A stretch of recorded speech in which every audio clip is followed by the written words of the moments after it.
नमस्कार शेतकरी बांधवांनो, महसूल गाव गप्पा या आपल्या विशेष सत्रात तुमच्या सर्वांचं मनपूर्वक स्वागत आहे. मंडळी, आज आपण एका अतिशय महत्त्वाच्या विषयावर सविस्तर चर्चा करणार आहोत, ज्याकडे महाराष्ट्रातील लाखो शेतकऱ्यांचे डोळे लागून आहेत. येणाऱ्या खरीप हंगामाच्या आधी सरकारने शेतकरी कर्जमाफी आणि नवीन पीक कर्जाबाबत काही मोठ्या हालचाली सुरू केल्या आहेत. अशाच महत्त्वाच्या आणि अचूक अपडेट्ससाठी आपल्या चॅनलला आत्ताच सबस्क्राईब करा आणि बेल आयकॉन नक्की दाबा. चला तर मग थेट मुद्द्याला सुरुवात करूया.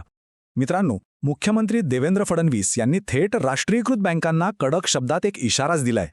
त्यांनी अगदी स्पष्ट केलंय की या बँकांनी पीक कर्जाचं किमान 80% अधिक उद्दिष्ट पूर्ण केलंच पाहिजे.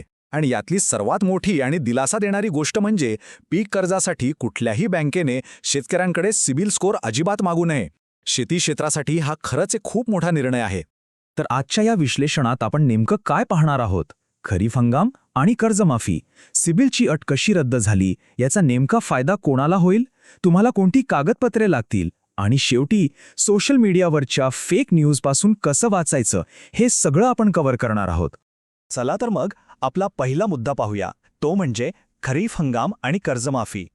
आता इथं थोडं आकडेवारीकडे लक्ष द्या. वास्तव काय सांगतंय? आपल्या ज्या जिल्हा मध्यवर्ती सहकारी बँका आणि ग्रामीण बँका आहेत ना, त्या मिळून तब्बल 67% शेतकऱ्यांना कर्ज देतात.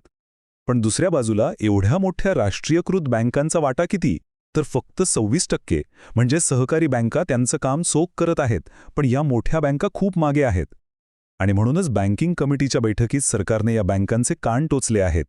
आता हा 30चा आकडा जरा डोक्यात फिट बसवा. 30 जून.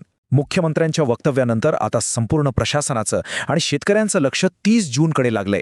कारण 30 जून पूर्वी जुनी कर्ज खाती निकाली काढून शेतकऱ्यांना नवीन कर्जासाठी मोकळं करण्याचं टार्गेट शासनाने ठेवलंय. आणि हे का महत्त्वाचं आहे? कारण यंदा अल निनोचं संकट आहे, पावसाचा ताण पडू शकतो. अशावेळी शेतकऱ्यांच्या हातात वेळेवर पैसा पडणं अक्षरशः गरजेचं बनलंय.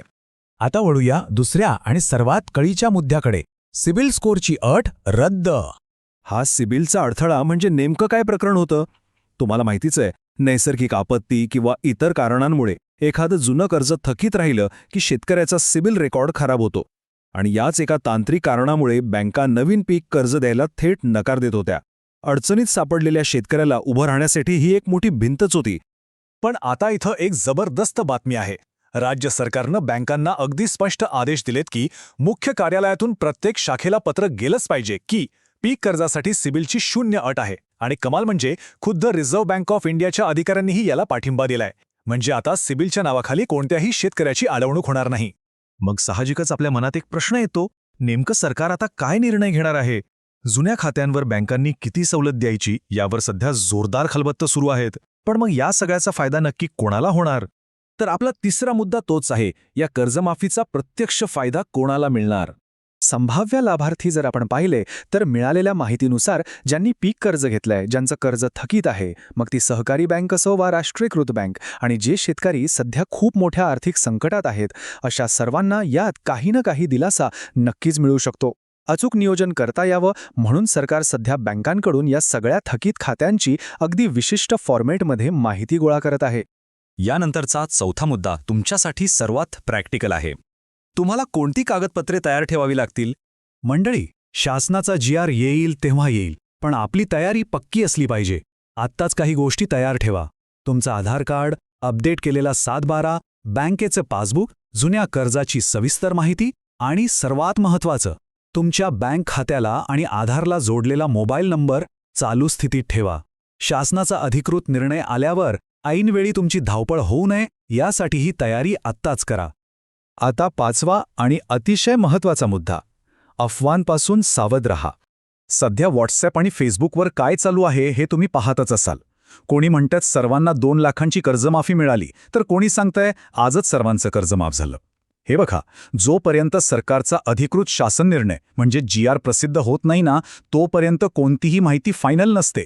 त्यामुळे अशा खोट्या आणि सनसनाटी बातम्यांवर डोळे झाकून विश्वास ठेवू नका. आणि एक खूप दिलासा देणारी गोष्ट शासनाने बँकांना सांगितली आहे. समजा कर्जमाफीच्या याद्या मंजूर झाल्यावर शासनाकडून बँकांना पैसे यायला थोडा उशीर झाला, तरीही बँकांनी शेतकऱ्यांना नवीन खरीप कर्ज देणं थांबवायचं नाही.